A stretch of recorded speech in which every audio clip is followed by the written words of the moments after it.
So, sa video na 'to, i-explain ko yung system and also yung code nitong Student Information System. So, ano nga ba 'tong system na 'to? Itong system na 'to ay nagko-collect and nagpo-process ng student details and also yung grades. Second, nire-record niya yung student information at kino-compute niya yung average grade nito. Last, ang purpose na 'to is nagge-generate siya ng simple student report based on sa input ng user. So, i run natin.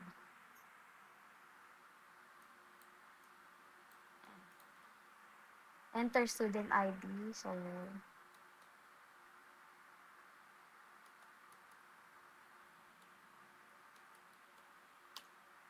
enter full name. Enter section. Enter grade.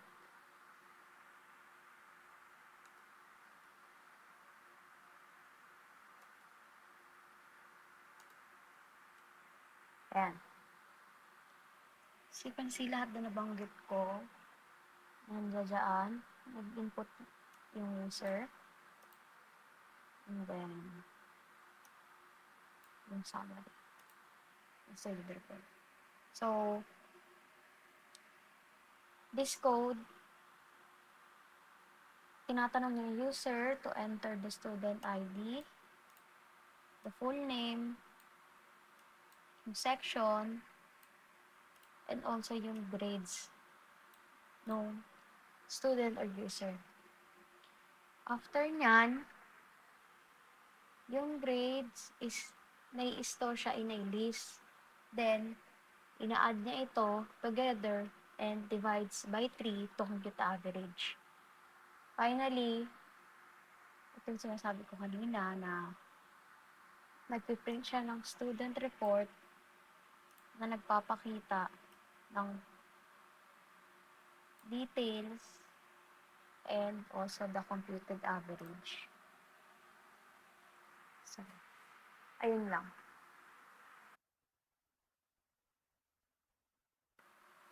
So, dito naman sa video na to, explain natin yung code na salary calculator. So, itong system na to, nagko-compute siya ng salary details ng employee. Second, nagka-calculate siya ng gross salary, tax, and net salary. Lastly, ang purpose nito is to provide a clear breakdown ng employees' salary. So, i-run natin.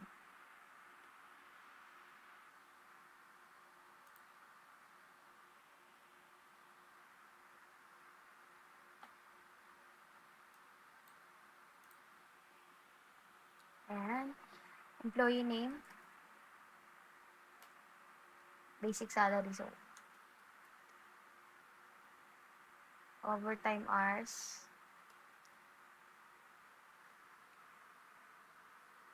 Ayan. So, yung program nag-a-ask siya sa employee name, basic salary, at saka yung ayan, na overtime hours. At kino-compute niya ito. Ano yung mga kino-compute niya? Yung overtime pay. Ayan. Overtime hours times 150. Then, yung gross salary naman is basic salary plus yung overtime. Sa tax, gross salary divided by 0.12. Then, sa net salary, gross salary minus tax. Then, piniprint niya yung salary report with all the values na kinumpute niya dito. So, ayan. Salary report. So, as you can see dito, nakikita. So, ayun lang.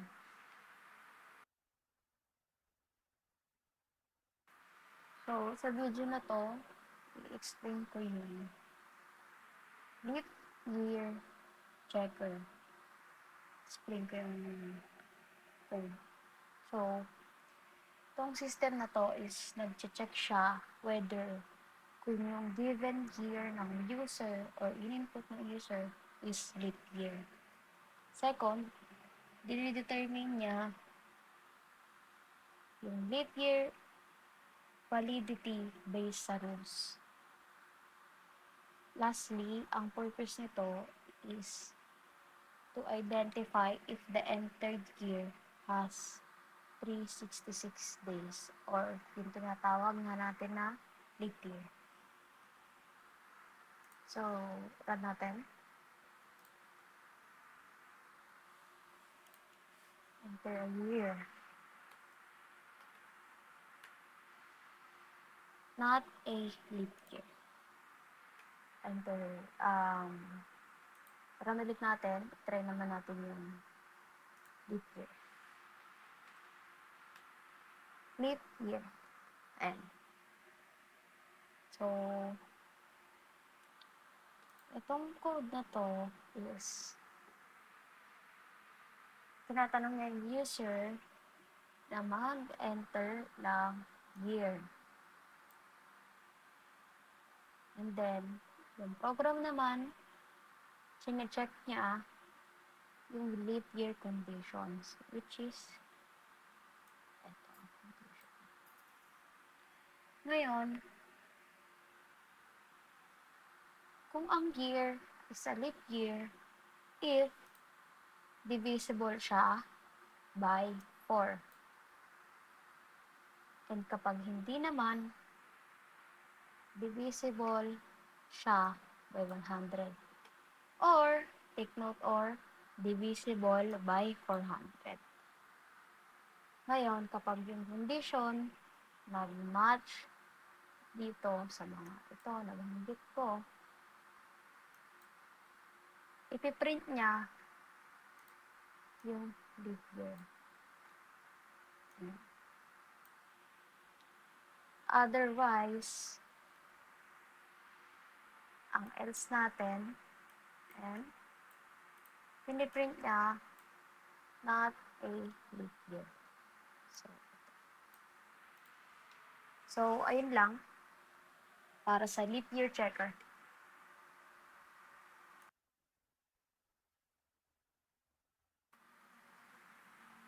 So, sa video naman na to, i-explain ko naman yung code ng triangle type identifier. So, sa system na to, na-analyze niya yung sides ng triangle. Second, na-identify niya whether yung triangle is equilateral, isosceles, or scalene. Lastly, ang purpose nito is to classify triangle types based on side lengths. So, ikat natin.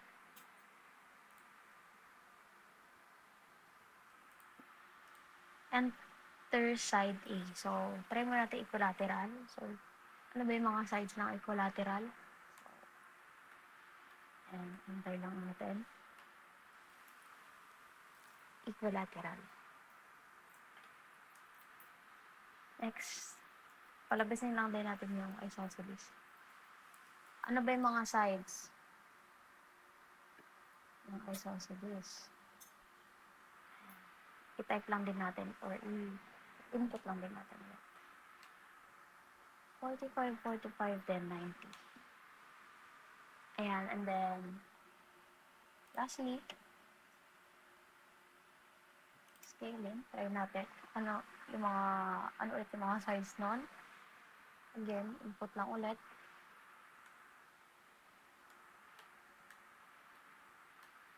Ayan, as you can see,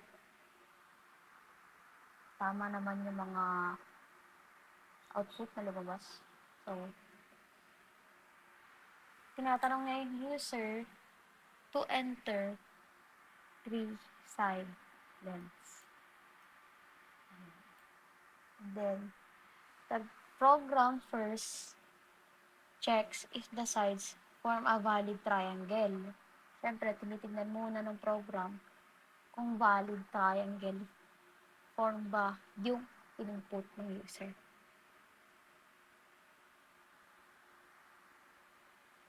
Then, dun niya na kino-compare yung sides. Kapag all equal, bilateral. Kapag naman yung any of two equal, and kapag all equal, equilateral. Kapag any of two is equal, isosceles. And then, kapag all sides are different, scaling. Kapag naman invalid, pinaprint ito ay not valid triangle. So, ayun lang. Then, tapos na, pwede nyo na itong kopyahin or gawin kung sinubukan ng sarili. Bye.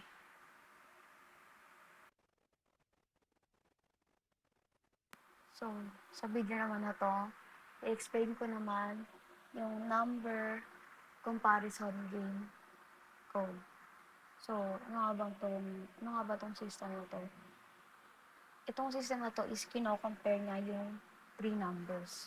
Second, ni-determine niya kung ano yung largest among the 3 inputs. Yung input ng user, which is tatlong numbers.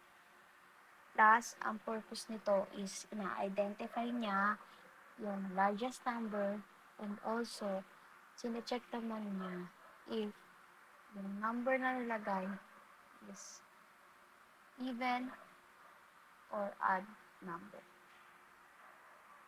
So, i-ano natin.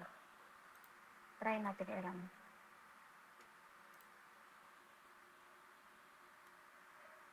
Enter first number. Ayan, largest number 3, it is odd. Try natin yung sa even number.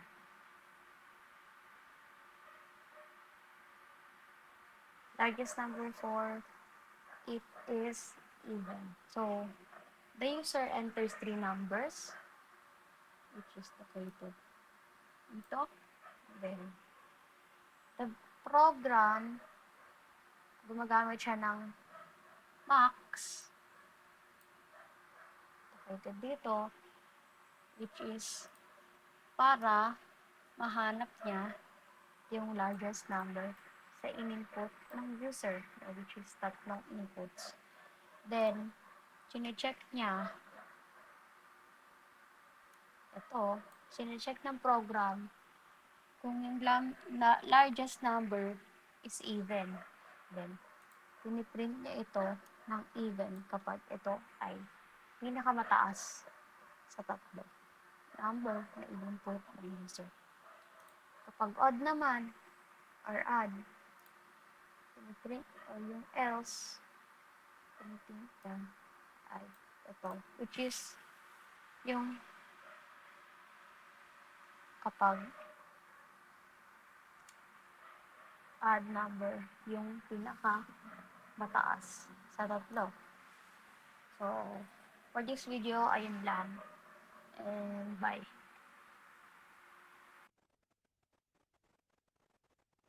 So, dito naman sa video na to, explain natin yung code ng scholarship, eligibility, which is system na to is i-evaluate niya yung students' eligibility for scholarship. Second, sine-check din niya yung qualification pay sa grade, and also family income. Last, ang purpose nito is to determine whether yung student gets full, partial, or no scholarship. So, itry natin i-run. Enter average grades. Sabihin natin 90. Meron siyang family income na full scholarship. So, try natin yung partial scholarship.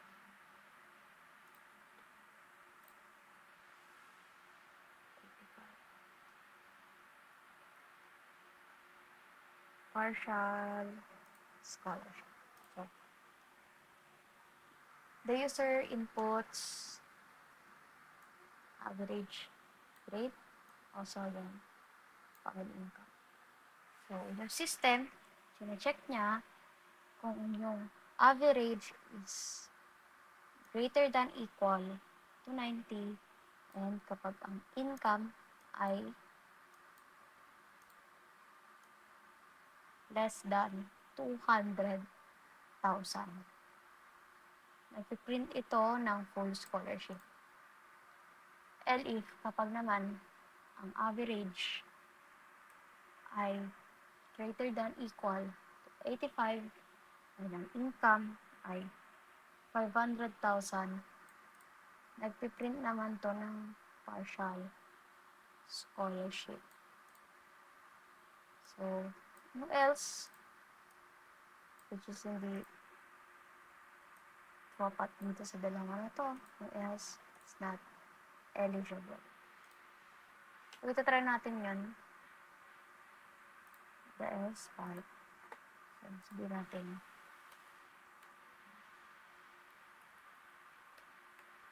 Not eligible. So, ayun lang sa video and code explanation na to. Bye.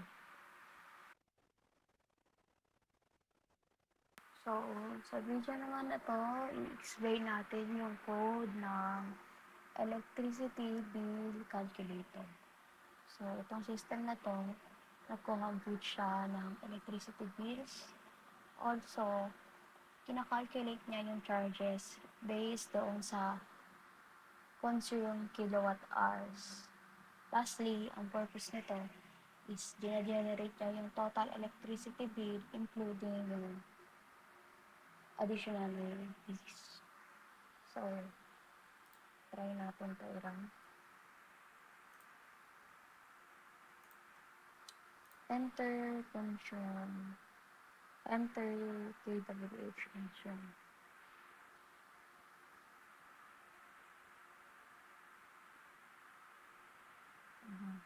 Total bill 550.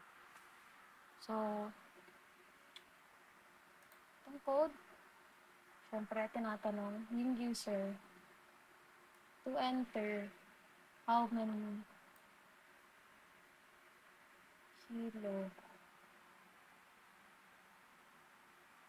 kilowatt hours yung consume ng user.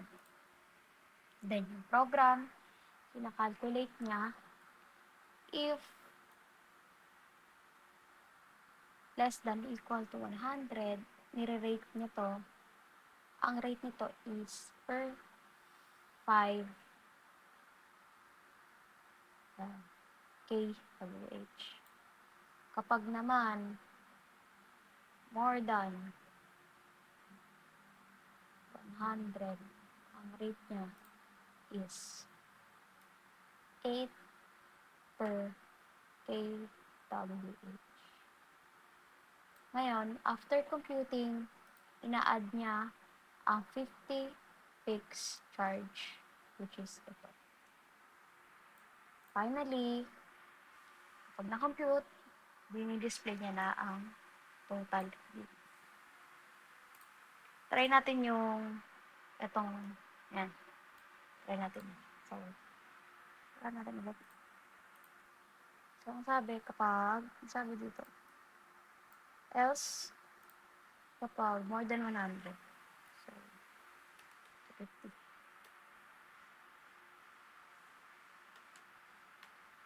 Total bill,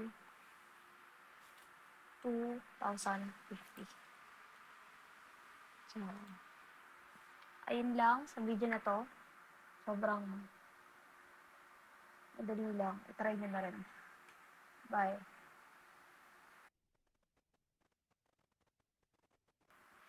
Last, for the prelim, lab 2 to 4, explain natin yung code ng username and password validation. So, mabilis lang tong video na to. So, yung system, sine-check niya yung login credentials. Also, binavalidate niya yung user and password. Purpose nito is na-identify niya kung yung user can access the system. Ayun, run natin.